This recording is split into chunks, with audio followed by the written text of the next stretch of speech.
Chapter 6. Some older men are drawn to much younger women, not primarily because of insecurity, immaturity, or a desire for control, but because they have deeply internalized cultural and biological narratives that equate youth with peak desirability. Across many societies, youth is repeatedly associated with beauty, vitality, sexual desirability, fertility, optimism, freshness, or possibility. At the same time, aging, especially in women, is often culturally devalued more harshly.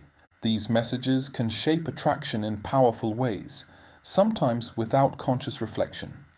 From an evolutionary psychology perspective, some theorists argue that men may be predisposed to notice cues associated with reproductive health and fertility. However, human attraction is far more complex than biology, and culture strongly amplifies these preferences. Modern media reinforces youth constantly through film/TV casting patterns, advertising and beauty standards, celebrity culture, social media aesthetics, narratives equating older men with younger women as status/romance ideals. Over time, some men begin to treat attraction to youth as natural, obvious, and self-justifying, without questioning how much of that preference is socially conditioned. Problems arise when a person begins to value youth as a proxy for worth, assume younger automatically means better, dismiss age peers as less desirable by default, reduce women to appearance/fertility markers rather than personhood.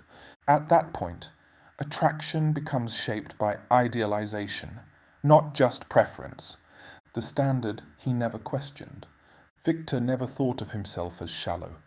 At 51, he considered himself a serious man, educated, successful, thoughtful. He simply had preferences. He liked younger women. That was how he put it. When friends questioned the pattern, he shrugged. Men are wired that way. Youth is attractive. It's biology. I can't help what I'm attracted to. What Victor never examined was how carefully the world had taught him that lesson. The movies he grew up on paired aging male leads with women half their age. Advertisements sold beauty almost exclusively to youth. Friends praised men who pulled younger. The media treated female aging as a decline and male aging as a distinction. By the time Victor reached middle age, his attraction patterns felt like objective truth. Then he met Claire, 27, bright, warm, ambitious. She was beautiful, yes, but what struck Victor most was how she made him feel surrounded by possibility. Her youth carried a kind of symbolic freshness when she talked about future dreams, new adventures, places she wanted to go. Victor felt proximity to beginnings again. He told himself he loved her spirit. And he did, but if he was honest, part of what he loved was what her youth represented: untouched potential, beauty not yet faded, life not yet weathered. He rarely dated women his own age, not because they lacked substance, but because their age reminded him of something he preferred not to confront. That time moved forward, that beauty changed, that youth was temporary, that his own had long passed, so he pursued in others what he could no longer preserve in himself. When youth is idealized rather than simply appreciated, the younger partner may be objectified or romanticized. Normal aging may create dissatisfaction.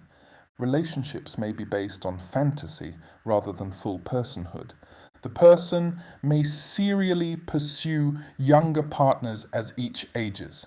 At its deepest level, the attraction may be less about the individual woman and more about what youth symbolizes.